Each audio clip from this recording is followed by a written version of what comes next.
Buddy, welcome to Point Fighter Live. How you doing?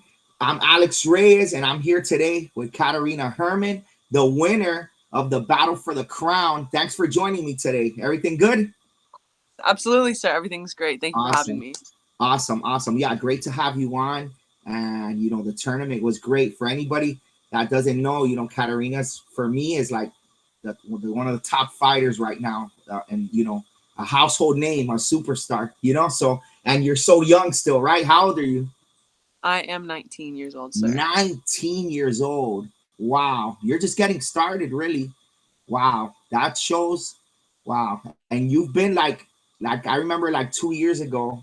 Was it 2 years ago? Was it America? Has it been 2 or 3 years? Two Two. years, yeah. Where you won the open weight. And I was like, wow, and then you got picked up by Paul Mitchell. Or no, you got picked up by another, or was it Paul Mitchell first for Diamond, right from the get? Oh, Diamond Diamond. air Yeah, kick. Yeah. Diamond. Yeah. And then you went to Paul Mitchell. So yeah, we're gonna get into all that, guys. I'm excited to have you on. But let's talk first about the battle for the crown. It looks like a great event. It was a great event, and you won the crown, the belt, Invicta watch, and $500. That's awesome. That's great, right?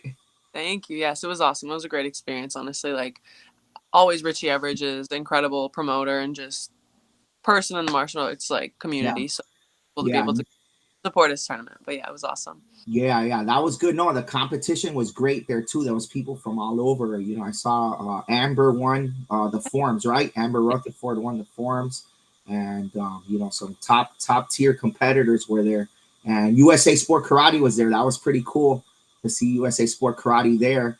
How was First sport karate event. So it was good. It it was was really good. You liked it. Yeah, Jeremy does a great job with that, and it's cool to see how it's expanding from Florida now. Because I've been with them from the beginning, from when it started, and their vision was kind of like this, and it's starting to happen. So that's it's like, awesome. yeah, it's pretty cool. And that Richie's working, and Richie's a great guy to work with, and like, yeah, it's pretty good. It was super. It looked organized. I think Jeremy was doing a live being done like at 3 o'clock outside. Yeah, Oh, he was running around yeah. videotaping, giving starts doing this, doing that. Like even at that tournament, like I got a chance to do some judging in the morning, which was really cool. Got my Oh, own sport karate T-shirt. Got some for judging time. real? Yeah, it was awesome. Wow. Oh, that's cool. That's cool. I didn't know that. Wow, that's cool. Yeah. So, have you done that before? Have you gone to a tournament and judged and fought like in the region up there, like in A Canada? little, a little bit at the smaller like WKC tournaments around the area, but never at an American tournament at a USA Sport Karate. Oh, Never, but I've done it a few times, like a handful. I enjoy it. It's a good time. Weapons that's cut. cool. No, That. that's cool. That's Yeah. cool. And it's hard because it's a switch, right? Like I remember when I was competing and bringing students to tournaments, like I wouldn't really compete much at events that I was like had students in or like Yeah. had to work because you want to be focused. So you have to turn on that switch, right? Yeah. So, but Yeah. but Yeah. you're good at that already. It looks like at 19, that's crazy. So yeah, let's go back to that. So yeah, now in 2 years ago you had kind of like a breakout tournament, and now you're like winning every tournament pretty much that you're at almost. And so how does it feel? Like how does it feel? And also, you know, what do you do now that you're up there? Like you're kind of the person to beat. I would say pound for pound, right? What do you do? Do you what do you do mentally and drills wise with changing things up or anything like to stay on top? Because it's a lot mental here with the point fighting. Yeah, Absolutely. I mean, okay, for starters, it's pretty surreal. It's a pretty surreal feeling because it all happened really quickly. yeah, It's cool for everyone. Like nobody wants to lose, but I don't know what I expected to come from it, but I don't know if it was this. yeah, Um, but it feels really cool, really surreal to be able to kind of picture myself and actually be around greatness, like around all these different kinds of fighters, people like that I've kind of earned their respect at this point, yeah, which is a super cool feeling. Mentally, it's a lot always, but I feel like even with Paul Mitchell, with other teams, not ever since I was a little kid, especially with competing, I'm a really competitive person, so I've always kind of put max pressure on myself no matter what. So when I'm in the spotlight, when I'm not, when I'm on a team, when I'm not, I'm kind of equally as stressed out. yeah. So pros and cons of that. It's stressful, but I mean, I'm very used to it and don't Yeah, have a problem adjusting when more eyes are on, less eyes are on, if I have higher expectations or whatever it is. But definitely mental, just having confidence in my preparation, my teammates, my team, my coaches, just believing, this is the right process, having a plan, not just kind of training willy nilly, but um, sectioning out my time and using it wisely. A lot more drilling than sparring, but just staying confident and trusting everything I've been given. Really. that's awesome. That's great advice for anybody out there listening too. You got to believe in yourself for sure, and it's good to be stressed out sometimes. That's what gets you that. You can't be just all right. I'm good. Yeah. I'm one of the best. Like you got Yeah. to be stressed out about staying on top too. So that comes with the territory. That's good. That's good advice you guys gave for sure. You gave there to everybody out there listening for Yeah. If sure. you're stressed, you care. If you're stressed, it means you care. Yeah. It's Yeah. a lot. So it's Yes. Yes. That's it. You channel it to where it works. Good. Now, you also, so we were talking earlier. Now, that's it. Your martial arts career is teaching too. Like you're teaching now as well, full time. And how does that affect your training as well? Right? Because it's hard. It may be harder. Some people say, oh, now you're at the karate school that you could train, but you're teaching, making them better, and then so you got to have time for yourself too, right? So how's your training schedule and the teaching going? it changes. It's ever changing. But with United Family Martial Arts, it's a whole process. If you want to become an instructor, you have to do like a whole bunch of time just doing kind of your leadership. So just coming in and teaching for nothing, for the kindness of your heart and just to learn and that kind of thing. I didn't grow up with United, so I'm not super comfortable with the curriculum, like all just the memory based things. It's a Yeah. little tricky. So as of now, I only teach twice a week, but the days I do teach, it's on one hand, you think it's going to be easier. You're already there, already warm, already moving around. But by the time it's time to train, it's like, okay, here we go. But as of now, the 2 days a week I'm teaching, I'm up with Hunter Stevens at his location. Yeah, So Hunter.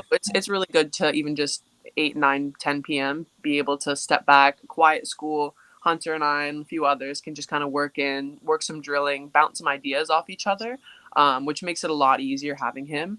I think it would be a lot more of a struggle if I kind of had to man that ship by myself, but Yeah. we have each other, even though he's kind of taking a little bit of a step back just to focus on his karate school.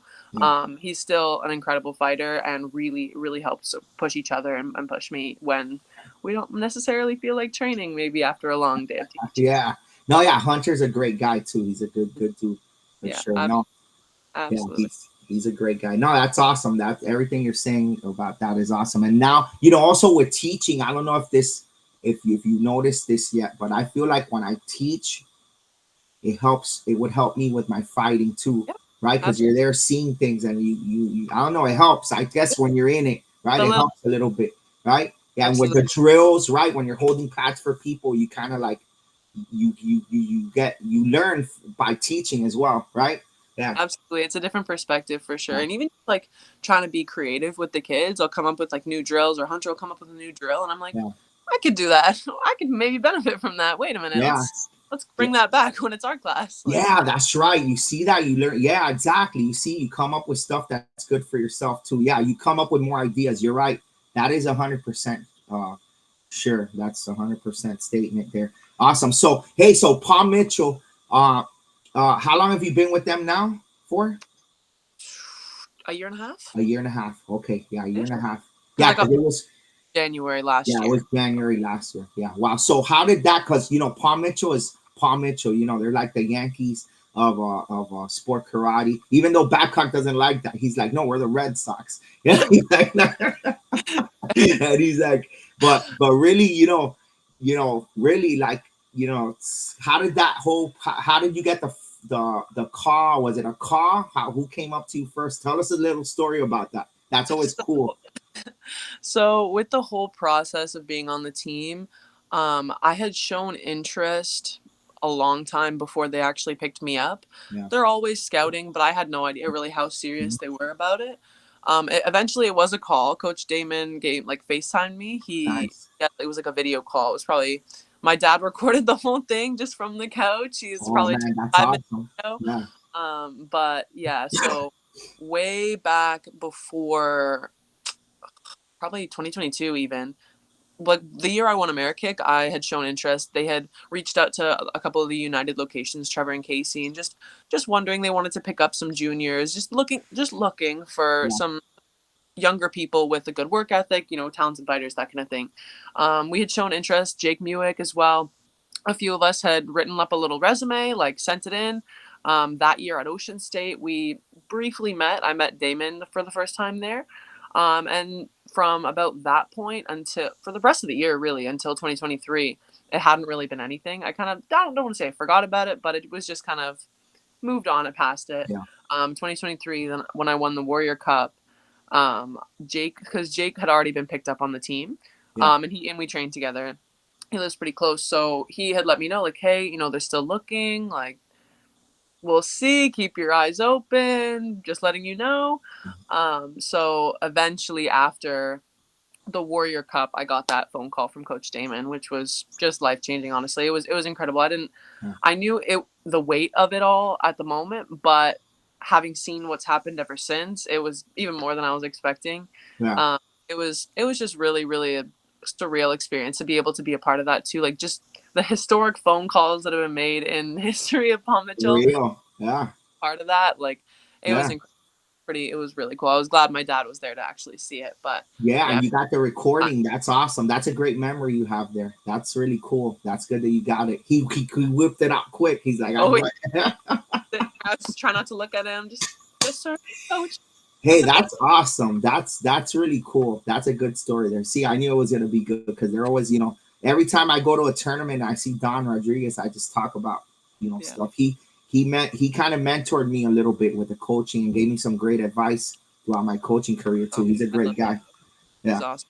yeah. Speaking of Don, like Amerikick this past year was the first time I ever had him like fully coach me on stage and everything, and that was so cool. Just the Yeah, blast from the past, like felt the love from all eras. Like it was amazing. It was so cool. I love for Coach Don. real. Yeah, this guy's a guy that stood behind Pedro, and like, man, I remember being a kid Ever. and Yeah. Pedro.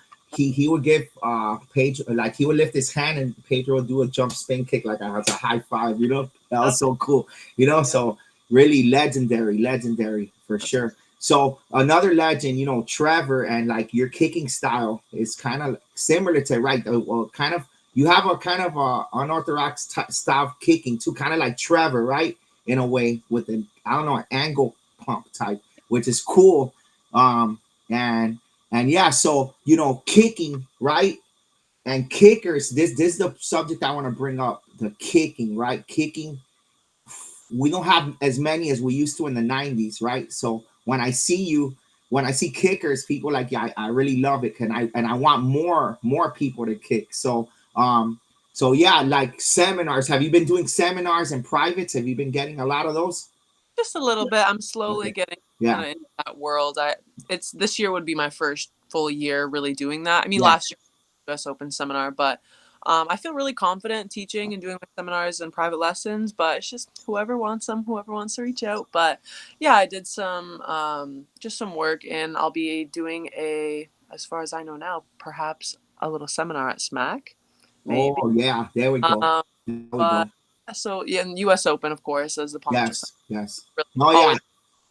No, yeah, and it'll be great. Like, I spoke to you briefly at the U.S. Open. Here's a little, breaking news, maybe little bit, right? I mean, we may have her come down for a seminar at Pan Am's too. It would be great to have you and Katana, two Yeah, girls. So I think that would be great, Paul Mitchell, to have you down, because she's also a great kicker too, and yeah, she was my teammate too before, and I love her style and your style, and I just feel like it needs to be pushed more, because we're like, right now we're in a blitzers world, and we need more kickers. And how do you influence it? Like, kickers, good kickers fighting, then people want to be like you guys, and yeah. do seminars. So book your Absolutely. seminars, book your privates, right? Lessons right there. Katarina, you could do it online too, right? You'll do online Zoom Absolutely. ones. Yeah, Yeah. there you go. Yeah, because really it brings more excitement when there's different, more styles like that. And like, for me, honestly, I always was a kicker when I was fighting, and just to set up with the hands, but I always loved kicking. And I feel like I'm still, there's like a debate. I feel like there's a debate, right, for people, and some people don't agree with me on this, but I feel like a a great kicker with good balance will always beat a great blitzer. It doesn't matter. I feel like it's just a I great kicker with balance. You can't penetrate. Like you could exactly. control the narrative. I You feel know? like yeah, Yeah. it reduces options. It Yeah. reduces your at the end of the day. Like if it's a good kicker and they're kicking well, Yeah. like bad kicker, a puncher would like beat any day. Even a mediocre kicker, an okay kicker, a puncher would beat him any day. But I think Yes. with a plan that knows what they're doing and is shutting down your options, there's only so many things you can do, really. Like so, Exactly. I agree. I agree with your take. I Yeah, think. it is. It's. I mean, anybody that doesn't agree with me, you could see it when you fight when you see a great kicker fighting a great blitzer. The blitzer has to work really hard to win, right? Yeah, That has to come the angles, move around, yeah, wait for the leg, all these spin kicks, hook kicks. You have to throw out everything yeah, in there, right, to get yeah, them off. To get yeah. them off, a good kicker. So we need more kickers. Good kickers, good kickers. Good Because kickers. it's Yeah. hard. It's so hard. Yes, good kickers with control. I think with the control with their leg, that's really what that's the key. Because yeah, you can't just throw your leg out there and stuff, but with the control, which you have is awesome. And I think that we need to see more of that as Thank well for sure. you. Yeah. The control, honestly, the control Yes. is big of it. Because I feel like a lot of punchers, people that don't know about it, will just see it as, oh, well, you're just hiding behind it. You're not making contact with it. So what's the point of throwing it? But Yeah. there's always a point. There's Yeah. always a purpose. Even if I'm not It's touching, true. there's a It's reason. true. It's true. No, and hands, and you got hands too. It's not even that you're just a kicker. You got hands. You follow up too, and there was a time. And kicking for me is harder because, for I remember when I would go to a tournament with your legs. I don't know if this happens to you. I've talked to some people, and some people say yes, some people no. But for me, I didn't know what I was gonna have that day. I would train hard every week, but then in the morning I would wake up, do a few kicks, and I'll see if my legs were on or not on. And I'll be like, okay, if they're not on, I gotta use more hands. And Yeah. then, but if they were on with my legs, I was like, oh man, this is it. Like I knew in my head if I could control my legs the way that I wanted to, and I would win. I knew I would win. I remember saying that one time at the Battle of Atlanta. I won. I won the light. I was like 20 years old. I beat Tony Young, even 6-0. Like I beat him. I won the division, but I knew that my legs were on fire that day. Yeah. But then another day, a next tournament, he beat me pretty easy, right? And I didn't feel my legs like that. I was like, damn, he's Dang. what? Yeah. Yeah. But then I started working a lot on my hands. But do you have that stuff that happens to you with your balance sometimes or not Yeah. really? And we're all human. Some Yeah. days are Yeah. better than others. Yeah. Sometimes my feels heavy. Like, Yeah. but I feel like and I've noticed it this past summer. I've done a lot more competing just more frequently Uh-huh. than before that I'm used to. And I found that frequency of competing helped with that. Because I think part of it's nerves, lactic acid, how your training was Yeah. leading to it. Sometimes I'd find that if I was overly compensating or thinking about my leg too much, I'd train Yeah. it too much too close to the tournament instead of just giving it a rest. If I don't kick for a day or two, it's not going to take away from my kicking abilities. It might even make them better because I'm not going to be so tight, not so tense, like overthinking it. But just the practice and trusting your setup and kind of preparation, like those exact little preparations. That's not Yes. your rest, recovery. Taking a hot bath and eating a nice meal like can sometimes make or break that event. So So I true. definitely feel it sometimes, but it's been getting better for sure. Yeah, for me, exactly what you're saying there. Basically, I was always trying to figure out the right formula and Yeah, then it would work sometimes, and I would change it up. It was very mental for me, yeah, absolutely. That psychological. That's why I say it's so hard to be a kicker too. yeah, Even more with that. So yeah, awesome, awesome. It's great. Hey, it was great to have you on the show. Congratulations again, Battle for the Crown. It was a great event. It was your first time going, and let's see if you come back next year to defend that title. Right? Yeah. yeah. Awesome. All right. Thanks for tuning in, guys. Have a great day. Power, baby. Us.